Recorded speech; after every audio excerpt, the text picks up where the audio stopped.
Heard from several people some of the background of TRIO, and that would be a great another hour of history gathering. And in lieu of that, what you have is those pages with the TRIO chapters, founding date and story. So that's the back side of it.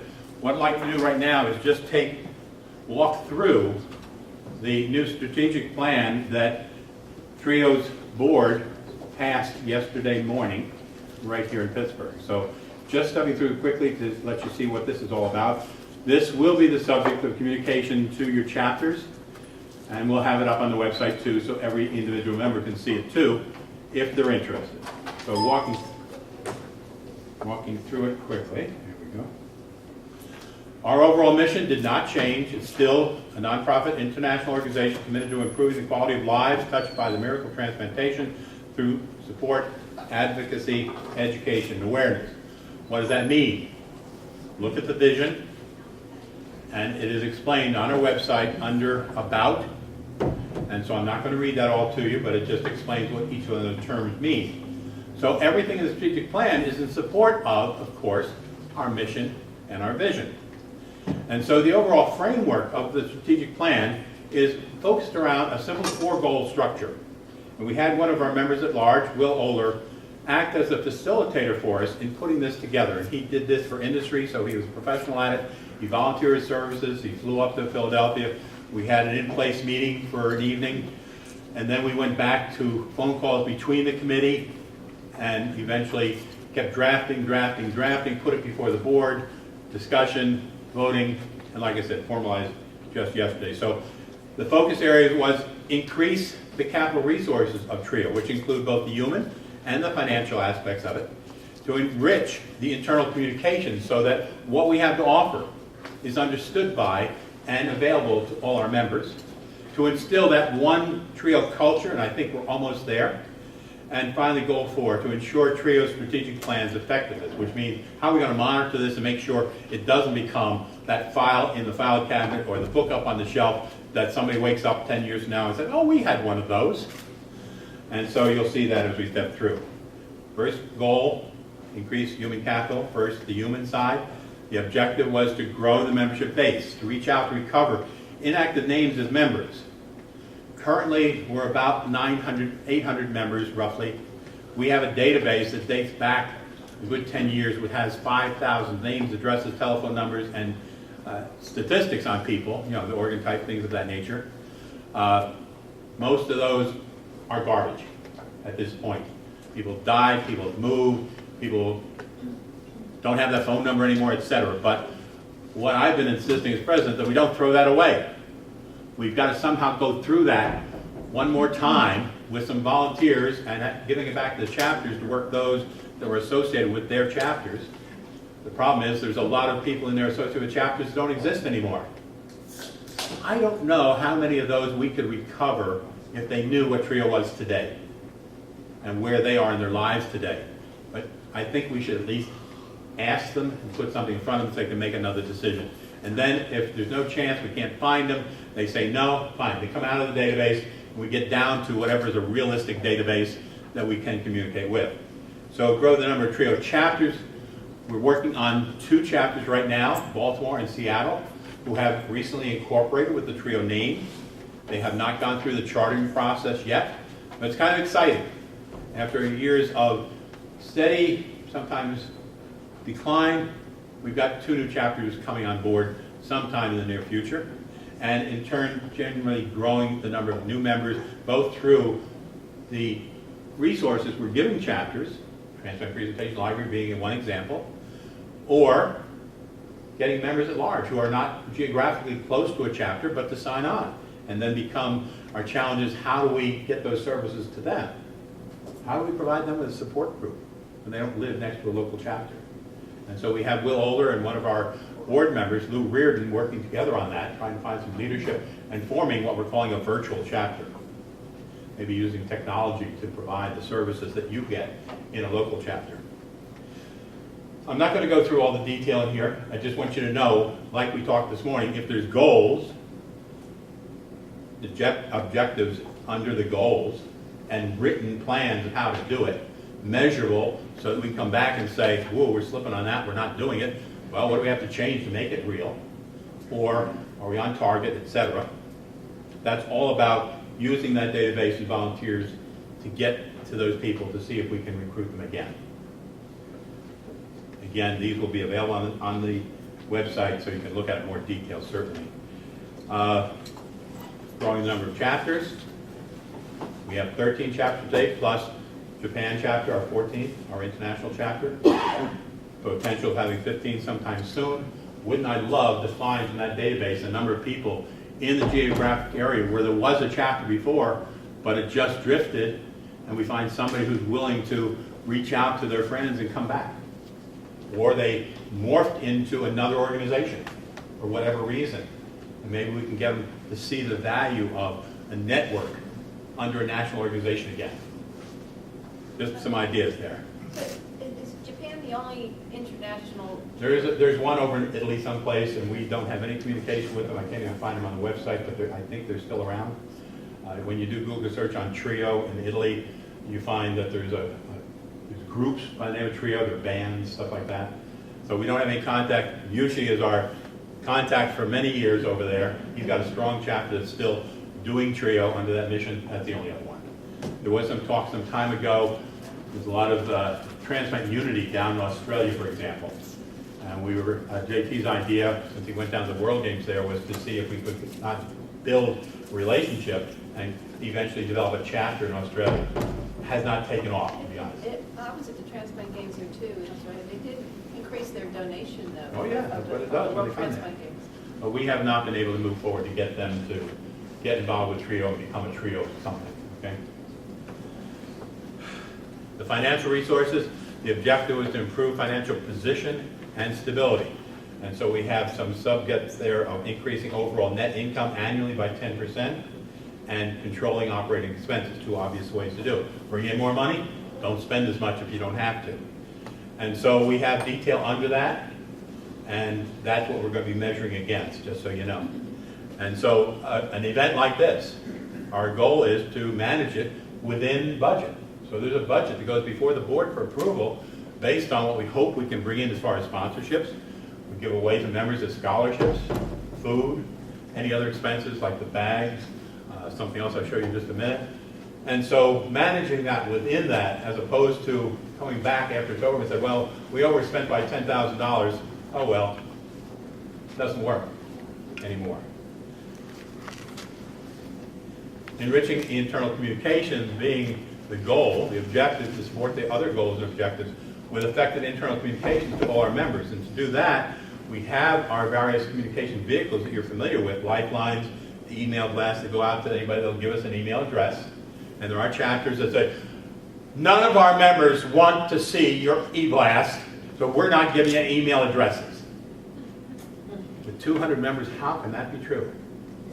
However, that's what we're told, and so we have pockets of people who are not taking advantage of what I think is a pretty cool messaging tool, wouldn't you? I mean, put links in there, it's timely. And then, of course, we have the website, and we have individual mailings out to our board, to general membership, to members at large, and chapter presidents. And, of course, we have the website. We do surveys once in a while, like you just saw. Very powerful, very easy to do, and very useful information coming out of it. And so, getting more email addresses down there, number 5, is in support of this objective. Enrich the internal communication continued. Just some more ways that we see doing that. To that end, we have this concept of chapter champions. We wish each chapter would be able to identify people of interest for our key initiatives. For example, let's take the Transplant Presentation Library.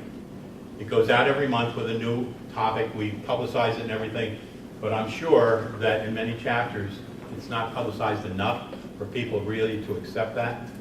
And so what we're hoping is that somebody could say, you know, I'm willing to, one, receive communications, always which will be copied in by the chapter president, so we're not working around the president at all. We're trying to give some other way for that individual member to get engaged in what TRIO is about. And they would get the message that said, by the way, this month we're releasing a new topic. It's about hypnotherapy for transplants. That's the one that's coming up next week. Wouldn't it be cool to have somebody in your chapter know that and say, that's an interesting topic. And as part of your meeting agenda, the chapter champions get to say, hey, we got a new topic coming. Sounds kind of interesting. Or, hey, I saw one of the other topics. Why don't we have a meeting around sex discussion? It was very popular, we understand. And by the way, it was recorded, and we have something we could bring into our meeting and have discussions around. I mean, the chapter champion would be the focal point for each of those topics. And so we would have contact points. I believe there's like 4 areas that were identified so far. So if your chapter hasn't responded to that yet, and very little have, and the chapter president said, well, I'll be the contact.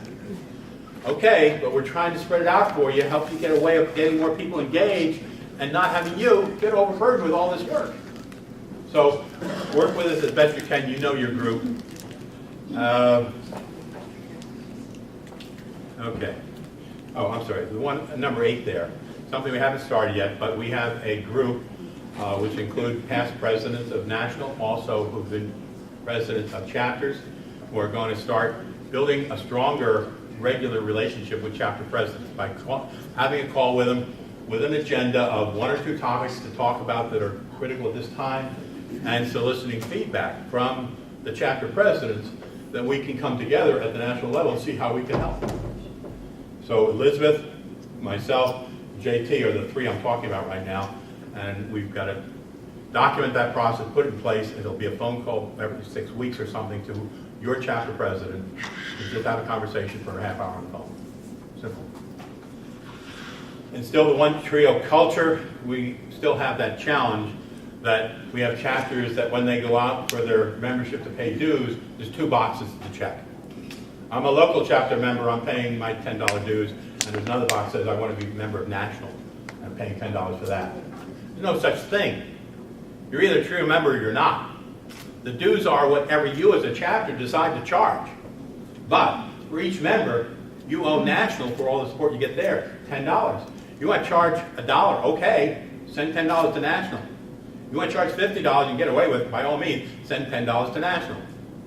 Those names you submit with dues paid, and don't forget, money is never an issue. If you have somebody out there who wants to be a member and they can't afford that level of dues, and you want to make them a member, that's fine. When you send it in, notify Sylvia that this one is financial need, there's no dues to go along with it. Okay? But if you're saying you got 90 members and you're sending in 40, I'm telling you, TRIO does not have 90 members. It's got 40. Well, we got these 50 others. I'm sorry, there's no such thing as local or national membership. You're either TRIO or you're not. Suzanne? I just had a question. I saw on the Philadelphia membership that you guys have a family membership for $40? No. Some other chapters do, we don't. We did. Did I make that mistake in our brochure? The brochure was done about 2 years ago, and we're not going to change it, obviously, it costs too much to print. I can't remember what it says on there, but if it does, what's it say? Probably 40. 40? Well, I think, I think it was if there's kids, if there's a Oh, yeah. husband, if Yeah, I think there's that, a you know, it's husband, wife, assuming- and children, exactly. you Right. wouldn't have to pay So we more charge than them 20 and 20. double It's the single assuming it's membership for 2 family parents. membership, which is a husband and wife, and if they register the kids, fine, but it's really the adults, okay? Okay. I just wondered, Yeah. because we do, You caught me good. okay, I had Yep. a question because we do family membership that's 20. Your choice of dues is up to the chapter. Okay, If you are doing that for a family membership, you're charging $20 dues, that's not a problem. okay, If you send us 2 names, we're expecting $10 twice. You're putting Okay. $10 with each name you're submitting as a TRIO member. okay. If you do that through a family membership, that's your choice. You can charge them any amount you want for a family membership. But when it comes to actually registering them in the national database as a TRIO member, it's costing you $10 as a chapter that you're passing through. Is that clear to everybody? It's part of the education process. Most chapters have come to understand that, and they're changing. If they have paperwork like that, they're fixing it. We still have some chapters that say, well, no, I've got 900 members. All right. let's add $900, $10 a time member, or $9,000 would that be? No. $9,000. Guess what? No check coming for $9,000. They're talking about people that said, I like your Facebook site. You know, stuff of that nature.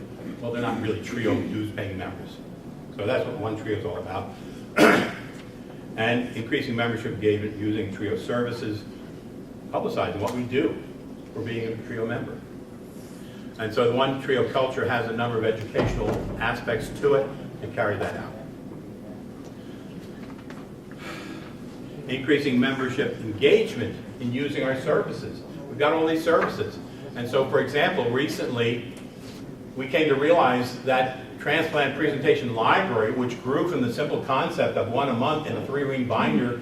At the end of the first year, we extended for the second year. We had another binder. And by the time we got to the third year, we had 3 of these big binders and realized, who's going to carry those to a meeting each month to encourage use of it? Nobody. Some people couldn't even find those 36 programs in the 3 binders anymore. Okay, we came up with that carrying case that will fit about 5 or 6 years worth in it. And we sent it out there and said to every chapter, how many of the programs can you find? Whatever you can't find, we'll replace. If you say you can't find it all, we're giving you all 36 programs again. And we did that. So we started over, going into the 4th year, with a carrying case that's only about this big, easy to carry, everything's in it. And so what we're hoping is that the chapter champion for Transplant Presentation Library will take it to the meeting and say, by the way, I got them all here. If you want to borrow one, you're welcome to. All right? And again, if you lose anything from that, we replace it. There's no charge for it. We want you to have that resource. It's an example of the type of services that we're trying to put out there. And we have done a survey to gather feedback on those services, and we'll probably do another one in 2013. All right. Ensuring the strategic plan is effective. To keep this as a living document, objective, make plan real and living for the long term. Basically, we've got a number of actions that keep it first between our managing service director Sylvia and myself every month to be talking about what our actions were, whether we're on target, whether we're falling behind, reporting to the board, strategic plan review, the strategic plan committee, reviewing that on a quarterly basis, and making a report to the board of progress or where we are on things or where we're slipping on something. And on an annual basis, do a formal review of that strategic plan. So it won't be 15 years later that we're saying, where's the strategic plan? Well, we did one. Where is it? 97. 15 years later, we got one. Not going to be 15 years between this and the next one. Right? It's going to be a living document. This is not entitled Strategic Plan 2012. It's Trio's Strategic Plan. And so that's how we're going to try and keep it alive. That's our strategic plan.